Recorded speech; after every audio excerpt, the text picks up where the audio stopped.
ಆತ್ಮೀಯ ರೈತ ಬಾಂಧವರೆಲ್ಲರಿಗೂ ನಮಸ್ಕಾರ. Vishrut agri business private limited Kundapura ಹಾಗೂ ವಿಶ್ರುತ್ ಆಗ್ರೋ ಇಂಡಸ್ಟ್ರೀಸ್ ಕುಂದಾಪುರ ನಾವು ಫಿಶ್ ಬೇಸ್ ಫರ್ಟಿಲೈಸರನ್ನು ಮ್ಯಾನುಫ್ಯಾಕ್ಚರ್ ಮಾಡ್ತಾ ಸೊಸೈಟಿಗಳ ಮುಖಾಂತರ ಮಾರ್ಕೆಟಿಂಗ್ ಮಾಡ್ತಾ ಇದ್ದೇವೆ. ಸೊ ಇವತ್ತಿನ ದಿನ ನಾನು ಸವದತ್ತಿ ಭಾಗದಲ್ಲಿದ್ದೇನೆ. ಸೊ ಈಗಾಗಲೇ ಸುಮಾರು ರೈತರು ಅಭಿಪ್ರಾಯವನ್ನು ಹಂಚ್ಕೊಂಡಿದ್ದೀರಿ.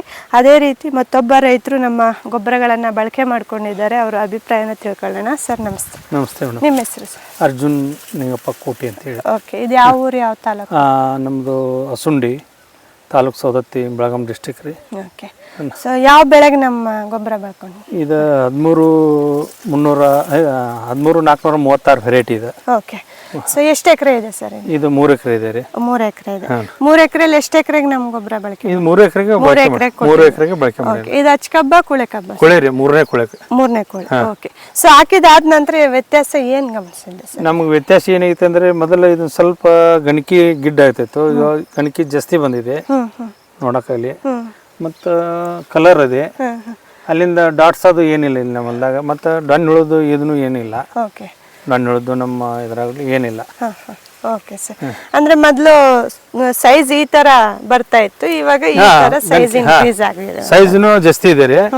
ಸ್ವಲ್ಪ ಸೈಜ್ ಕಡಿಮೆ ಇರ್ತಿತ್ತು ಮೊದಲೇ.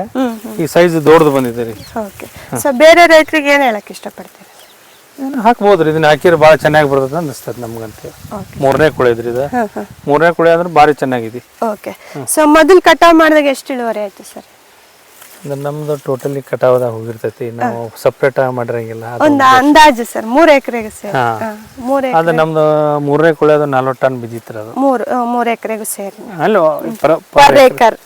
ಓಕೆ. ಬಿದ್ದಿತ್ತು. ಪರ್ ಏಕರ್ ಜಾಸ್ತಿ ಬೀಳ್ತದೆ ಅನ್ಸಿ. ಸೆಕೆಂಡ್ ಮತ್ತೆ ಈಗ ಥರ್ಡ್. ಓಕೆ.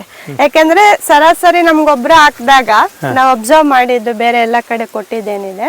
ಸೊ ಸರಾಸರಿ ಕಮ್ಮಿ ಆಗ್ತಾ ಬರುತ್ತೆ ಟನ್ನೇಜ್, ಫಸ್ಟ್ನೇ ಕುಳಕ್ಕೆ, ಸೆಕೆಂಡ್ ಕುಳಕ್ಕೆ, 3ನೇ ಕುಳಕ್ಕೆ. ಬಟ್ ನಮ್ ಗೊಬ್ಬರ ಹಾಕಿದ ಕಡೆ ಇನ್ಕ್ರೀಸ್ ಆಗಿದೆ. ಈಗ ಇನ್ಕ್ರೀಸ್ ಆಗಿದ್ದ ಹೇಳಿದ್ದೇನೆ. ಹೌದು, ಇನ್ಕ್ರೀಸ್ ಇದನ್ನು ಹೆಚ್ಚಿಗೆ ಬಂದೈತೆ ಹೈಟ್. ಗಣಿಕೆಗೆ ಎಷ್ಟಿದೆ? ಗಣಿಕೆ ಹೈಟ್ ಇದೆ. ಗಣಿಕೆ ಎಷ್ಟಿರ್ಬೋದು ಸರ್? ಈಗ 15ರಿಂದ 20 ರೇಂಜ್ ಒಳಗೆ ಐತೆ. 20 ರೇಂಜ್ ವರೆಗೂ. Okay sir. ಸೊ ಈಗ ನಮಗೆ ಸಪೋರ್ಟ್ ಮಾಡ್ತಾ ಇರಿ. ಸೊ ಬೇರೆ ರೈತರುಗಳಿಗೂ ತಿಳಿಸ್ಕೊಡಿ ಅಂತ ಹೇಳ್ತಾ, ಸೊ ಆತ್ಮೀಯ ರೈತ ಬಂದವ್ರು ಸರ್ ಮಾತುಗಳನ್ನ ಕೇಳಿದ್ರಿ. ಅವ್ರಿಗೆ ಒಂದು ಮೇಜರ್ ಅವರು ಅಬ್ಸರ್ವ್ ಮಾಡಿರೋದು ಅಂತ ಹೇಳಿದ್ರೆ ಸೈಜ್ ವೈಸು. ಸೊ ಗಣಿಕೆ ಏನಿದೆ ಅದ್ರ ದಪ್ಪ ಬರ್ತೈತಿ. ಇವಾಗ ಏನಾಗಿದೆ, ಸೈಜ್ ಉದ್ದ ಆಗಿದೆ ಸ್ವಲ್ಪ. ಮತ್ತೆ ಗ್ರೋತ್ ಇರ್ಬೋದು, ಮತ್ತೆ ಗ್ರೀನರಿ ಇರ್ಬೋದು, ಸೊ ಹೆಲ್ತಿ ಕ್ರಾಪ್ ಇರ್ಬೋದು ನೀವು ಅಬ್ಸರ್ವ್ ಮಾಡ್ದಂಗೆ. ಸೊ ಗಣಿಕೆ ಕೂಡ 25 3ನೇ ಆಕ್ಚುಲಿ ಕೂಳೆ ಕಬ್ಬಿದೆ, 3ನೇ ಫಸಲಿದೆ. ಸೊ ಮತ್ತೆ ಒಳ್ಳೆ ಗ್ರೋತ್ ಕೂಡ ನೀವು ಅಬ್ಸರ್ವ್ ಮಾಡ್ಬೋದು. ಸೊ ಕಬ್ಬಿಗೆ ಮಾತ್ರ ಅಲ್ಲ, ಎಲ್ಲ ಬೆಳೆಗಳಿಗೂ ನೀವು ಬಳಸ್ಕೊಳ್ಬೋದು ಬೂಸರಿ ಗೊಬ್ಬರಗಳನ್ನ.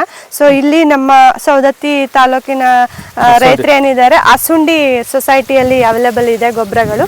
ಮತ್ತೆ ಗೋಕಾಕ್ ತಾಲೂಕಿನಲ್ಲಿ ನಿಮಗೆ ಬೆಟಗೇರಿ ಸೊಸೈಟಿ, ಅಕ್ಕಿಸಾಗರ ಸೊಸೈಟಿ ಆಗಿರ್ಬೋದು, ಮಮದಾಪುರ್ ಸೊಸೈಟಿ ಆಗಿರ್ಬೋದು, ಮತ್ತೆ ಗೋಕಾಕ್ ತಾಲೂಕ್ ಸೊಸೈಟಿ ಆಗಿರ್ಬೋದು, ಮತ್ತೆ ಬೀದರ್ ಭಾಗದಲ್ಲಿ ಆಗಿರ್ಬೋದು, ಕೋಸ್ಟಲ್ ಕರ್ನಾಟಕ, ಶಿವಮೊಗ್ಗ ಭಾಗ ಆಗಿರ್ಬೋದು.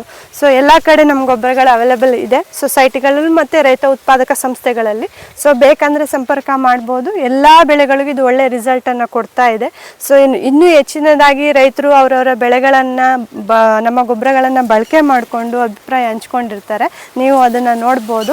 ಮತ್ತೆ ಹತ್ರದಲ್ಲಿರೋರು, ಸುತ್ತಮುತ್ತ ಗ್ರಾಮಗಳಲ್ಲಿ ಇರೋರು ಬಂದೇ ತೋಟನೂ ಕೂಡ ಬಂದು ನೋಡ್ಬೋದು. ರೈತರ ಹತ್ರನೂ ನೀವು ಮಾತಾಡ್ಬೋದು ಅಂತ ಹೇಳ್ತಾ ನನ್ನ ಮಾತು ಮುಗಿಸ್ತಾ ಇದ್ದೀನಿ. ಧನ್ಯವಾದ.